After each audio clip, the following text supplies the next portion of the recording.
राजस्थान में चुनावी सरगर्मी अपने चरम सीमा पे है। सर्दी के मौसम में चुनाव के कारण राजनीति की गर्माहट बढ़ी हुई है। तापमान बहुत उच्च स्तर पे है। नेता नगरी में खलबली मची हुई है कि 3 दिसंबर को जनता जनार्दन किसे उस जादुई कुर्सी तक पहुंचाएगी जिसे मुख्यमंत्री कहा जाता है। नेता नगरी की बात होती है, राजस्थान की राजनीति की बात होती है, तो वर्तमान में 2 नामों के बिना ये राजनीति अधूरी है। पहली, राजनीति के जादूगर वर्तमान मुख्यमंत्री अशोक गहलोत और दूसरे, झालरापाटन से राजपूतों की बेटी, जाटों की बहू और राजस्थान की पहली महिला मुख्यमंत्री रही अशोक गहलोत से पहले जो मुख्यमंत्री थी वसुंधरा राजे सिंधिया। इन 2 नामों के इर्द गिर्द राजस्थान की राजनीति घूमती है। वैसे इनका विरोध भी बहुत होता है, इनको रिप्लेस करने की अटकलें भी बहुत लगती है, लेकिन जब रेस आखिर में अंत होती है तो पता नहीं क्यों पिछले करीब 20 सालों से 25 सालों से ये दोनों लास्ट लैप के अंदर रेस जीत जाते हैं। राजस्थान में बारी बारी से पिछले 25 सालों में बीजेपी कांग्रेस आती रही है, लेकिन नेताओं के केवल 2 ही नाम रहे हैं, अशोक गहलोत और वसुंधरा राजे सिंधिया। टीम लॉजिशियन आंसू आज बात शुरू करने जा रही है राजस्थान के नेता नगरी की, और शुरुआत में हम बात करेंगे सबसे पहले अशोक गहलोत, राजनीति के जादूगर अशोक गहलोत की, जिसने एक बार ऐसा समय आया कि मजबूर होके अपनी चहीती मोटरसाइकिल भी बेच दी थी। ऐसा क्या हुआ, जानते हैं अशोक गहलोत के राजनीतिक किस्सों के बारे में। इसके बाद में हम एक और वीडियो लेकर आएंगे वसुंधरा राजे सिंधिया के लिए भी, और इसीलिए लॉजिशियन आंसू को सब्सक्राइब कर दीजिए, और अगर फेसबुक पे देख रहे हैं तो उस पेज को फॉलो कर दीजिए, ताकि ऐसे दिलचस्प वीडियो जैसे आते रहे वैसे ही आप तक आपके मोबाइल पे घंटी बजिए, आपको अलार्म दे दे कि नया नेता नगरी का नया वीडियो लॉजिशियन आंसू पे आ गया है। तो बात करते हैं राजनीति के जादूगर अशोक गहलोत की, जो एक कलाकार, एक जादूगर के घर पैदा हुए। अशोक गहलोत के पिता लक्ष्मण सिंह गहलोत पेशे से एक जादूगर थे, कलाकार थे। अपनी कला से लोगों का मनोरंजन करते थे, पूरे देश में भ्रमण करते थे। मध्यम वर्गीय परिवार के राजनीति से कोई लेना देना नहीं, सिंपल सादगी भरी मध्यम वर्गीय जीवन।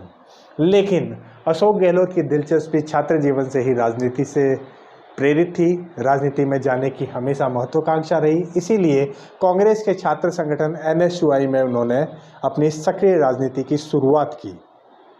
NSUI के कई महत्वपूर्ण पदों पर रहे। एक छोटी, जोधपुर के पास पिपाड़ गांव में एक छोटी खाद बीज की दुकान भी डाली आजीविका के लिए, लेकिन राजनीति में इतनी दिलचस्पी थी कि वो खाद बीज की दुकान बहुत अच्छे से संभाल नहीं पाते थे। ज़्यादातर समय राजनीति में ही गुजरता था। फिर आया अचानक 1977 का चुनाव, विधानसभा चुनाव। एंटी इनकम्बेंसी का माहौल था। कोई भी बड़ा नेता सरदारपुरा, जी हाँ, सरदारपुरा सीट जहाँ से आज भी अशोक गहलोत जीत कर आते हैं, कोई लड़ने के लिए तैयार नहीं था। ऐसे में अशोक गहलोत ने कदम आगे बढ़ाया और खुद मांग के सरदारपुरा का टिकट लिया। चुनाव जीतने के लिए और चुनाव लड़ने के लिए अपनी चहीती मोटरसाइकिल को भी बेचा, क्योंकि मध्यम वर्ग के परिवार से थे, चुनाव लड़ने के लिए पैसे नहीं थे, तो अपनी मोटरसाइकिल बेच के वो चुनाव लड़ा। अनफॉर्चुनेटली जनता पार्टी जनसंघ के माधो सिंह से चुनाव हार गए।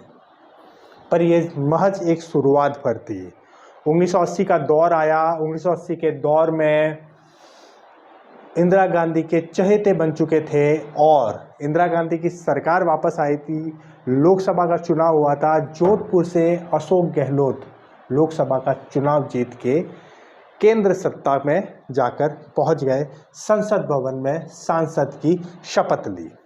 वहां पर 1989 तक उन्होंने 2 कार्यकाल सांसद के रूप में पूरे किए, जिसमें वो कई प्रमुख पदों पर रहे। पर्यटन नागरिक उड्डयन राज्य मंत्री के रूप में उन्होंने काम किया, खेल उप केंद्रीय मंत्री के रूप में उन्होंने काम किया और उसके अलावा भी कई महत्वपूर्ण पदों पर वो रहे। 1989 के बाद में 1990 में वापस लोकसभा की तरफ रुख किया, 1991 में माफ़ी चाहता हूँ, और पीवी नरसिम्हा राव की सरकार के अंदर कपड़ा मंत्री, केंद्रीय राज्य मंत्री, कपड़ा मंत्री के स्वतंत्र प्रभाव के रूप में उन्होंने काम किया।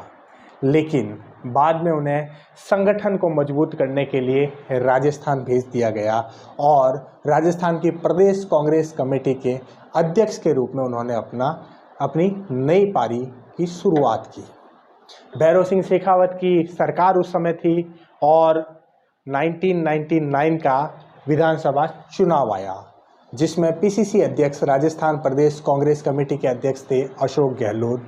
चीफ मिनिस्टर का कोई चेहरा डिक्लेयर नहीं किया था कांग्रेस ने, लेकिन वो चुनाव अशोक गहलोत की नेतृत्व में संगठन ने बहुत बेहतरीन तरीके से जीता। 153 सीटें आई। सोनिया गांधी तब तक केंद्रीय राजनीति में सक्रिय हो चुकी थी और इंदिरा गांधी, राजीव गांधी के बाद सोनिया गांधी के भी चहेते थे अशोक गहलोत। अचानक से सोनिया गांधी के कार्यालय से एक नाम आता है, मुख्यमंत्री का नाम हाई कमांड डिक्लेयर करता है और नाम होता है राजनीति के जादूगर अशोक गहलोत का। वो पहली बार था जब अशोक गहलोत राजस्थान के मुख्यमंत्री के रूप में अपने नए कार्यकाल की, अपने नए काम की शुरुआत करते हैं। उसके बाद 2003 का चुनाव आता है, कांग्रेस हार जाती है और फिर अचानक से राजस्थान की राजनीति में एक नया चेहरा आता है, वसुंधरा राजे सिंधिया का। फिर 5 साल का कार्यकाल पूरा होता है, 2008 आता है। इस बार पीसीसी अध्यक्ष के रूप में होते हैं नाथद्वारा के विधायक सीपी जोशी, जो अभी वर्तमान में विधानसभा अध्यक्ष है।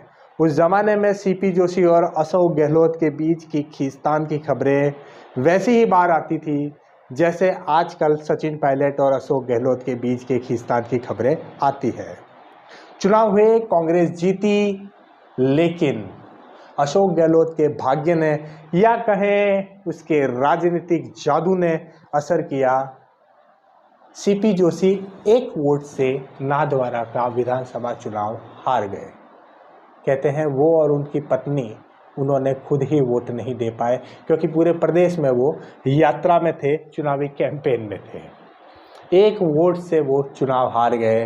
बाजी अशोक गहलोत के हाथ में आ गई क्योंकि सीपी जोशी के बाद राजस्थान के सबसे बड़े नेता थे अशोक गहलोत।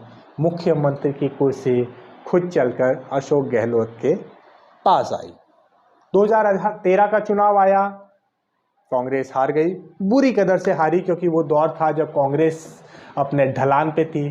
केंद्र में भी 2014 में कांग्रेस की सरकार मात्र 45 सीटों पे सिमट गई थी संसद में और यहाँ पर मात्र 21 सीटों पे सिमट गई राजस्थान में। बात 2013 से 18 पे आई। इस वक्त पीसीसी अध्यक्ष थे सचिन पायलट, राजीव गांधी के ही दोस्त राजेश पायलट के बेटे सचिन पायलट। राजस्थान में कांग्रेस वापस सत्ता में वापसी करती है। सबको लगता है कि अब तो अशोक गहलोत की बारी ख़त्म हुई, सचिन पायलट चीफ मिनिस्टर बनेंगे, लेकिन राजनीति के जादूगर का जादू फिर चला और वो फिर मुख्यमंत्री की उस जादुई कुर्सी पर जाके विराजमान हो गए, जहां का सपना हर नेता राजस्थान में राजनीति करते हुए देखता है। अब 2023 का चुनाव है, कांग्रेस पूरी तरह से कोशिश में है कि सरकार रिपीट हो। इधर वसुंधरा राजे सिंधिया भी अपने खिलाफ पार्टी के अंदर अदावत को संभाल रही है। अशोक गहलोत के सामने सचिन पायलट एक चैलेंज बन के खड़े हैं। वसुंधरा राजे सिंधिया के सामने भी केंद्र सरकार और मोदी और अमित शाह के चहेते गजेंद्र सिंह शेखावत हैं, जो जोधपुर से ही आते हैं। 2023 के चुनाव में हाल क्या होगा? उस जादुई मुख्यमंत्री की कुर्सी तक कौन पहुंचेगा? क्या कांग्रेस रिपीट होगी या वापस बीजेपी आएगी? अगर बीजेपी आएगी तो कौन आएगा? वसुंधरा राजे सिंधिया। और कांग्रेस रिपीट हुई तो क्या सचिन पायलट चीफ मिनिस्टर बनेंगे या फिर राजनीति के जादूगर का जादू चलेगा? देखना बहुत दिलचस्प रहेगा। लॉजिशियन आंसू के साथ बने रहिए। अगले वीडियो में मिलेंगे इसी तरह के किस्सों के साथ, जीवन परिचय के साथ, वसुंधरा राजे सिंधिया के जीवन के साथ। लॉजिशियन आंसू के साथ बने रहिए। जय हिंद, जय भारत, जय जय राजस्थान।